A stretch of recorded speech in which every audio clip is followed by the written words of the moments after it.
শুনুন, মমতা ব্যানার্জি আমাদের মাননীয় মুখ্যমন্ত্রী প্রতিটা বুথে 10 লক্ষ টাকা করে পাঠিয়ে 90 দিনের মধ্যে এই স্কিমটা শেষ হবে।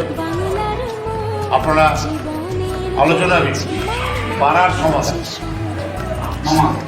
আপনারা বসে সিদ্ধান্ত নিয়ে যে স্কিমটা দিয়েছেন সেই স্কিমটাই 90 দিনের মধ্যে শেষ হবে। মমতা ব্যানার্জি অ্যাকচুয়ালি মানুষের কথা শুনে তার এটা একটা প্রমাণ। এখানে দলগত কোনো ব্যাপার নেই, মানুষের রায়ের উপরে সিদ্ধান্ত হয়ে কাজ হচ্ছে। এই মমতা ব্যানার্জিকে আমার অশেষ ধন্যবাদ।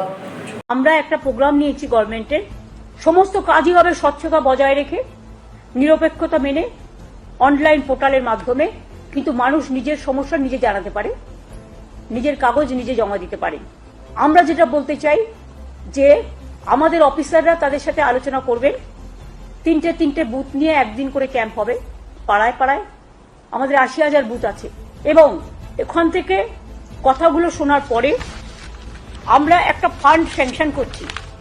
এত সমস্যার মধ্যেও একটা বুথের জন্য আমরা এর জন্য ছোট ছোট কাজ করার জন্য 10 লক্ষ টাকা করে স্যাংশন করব।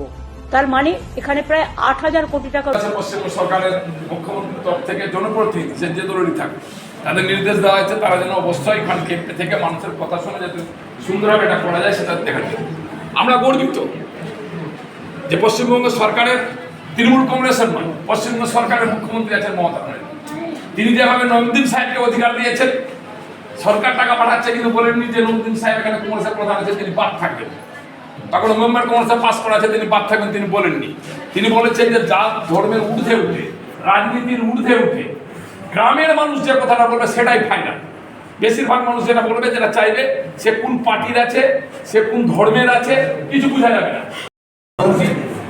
প্রতিটি মানুষের কথা ভেবে প্রতিটি পাড়ায় যে সমস্যা রয়েছে সেই সমস্যার জন্য মেম্বার, প্রধান, জেলা পরিষদ মেম্বার, এমএলএ, এমপি সবকে বাদ দিয়ে সাধারণ মানুষের মনের কথা যেন তিনারা ব্যক্ত করতে পারেন এবং তাদের যে সমস্যাগুলো আছে সেগুলো সমাধান করার জন্য প্রতিটি বুথে 10 লক্ষ টাকা করে বরাদ্দ করেছেন এবং 90 দিনের মধ্যে কাজ সম্পূর্ণ হবে। সুতরাং আজকে আমাদের মহারাজপুর অঞ্চলে 6 তারিখ শুরু হয়েছে, সেখান থেকে আমি এবং শামসুল্লাহ সহ আরো বেশ কতজন লোক উভয় দলের মিলেমিশে যেটা করছি, এটা খুব ভালো লাগলো। আজকে 3টে বুথ, সেদিন 6টা বুথ, 9টা বুথে আমরা কিন্তু ঐক্যমত্যে পৌঁছে আমরা স্কিমগুলো সব মানুষের মনের কথা জেনে করতে পেরেছি এবং আরও যে বাকি জিনিসটা আছে সেগুলোতেও যেন আগামী দিনে করতে পারি এই আশা রাখছি। এবং আমাদের মহারাজপুর গ্রাম পঞ্চায়েত পক্ষ থেকে মাননীয়াকে মুখ্যমন্ত্রী অশেষ ধন্যবাদ যে তিনি আমাদের এই জনদরদের একটা মুখ্যমন্ত্রী, তিনি আমাদের কথা ভেবে আমাদের এই প্রকল্পগুলো চালু করেছেন। এই জন্য সকলকে অভিনন্দন জানিয়ে আমরা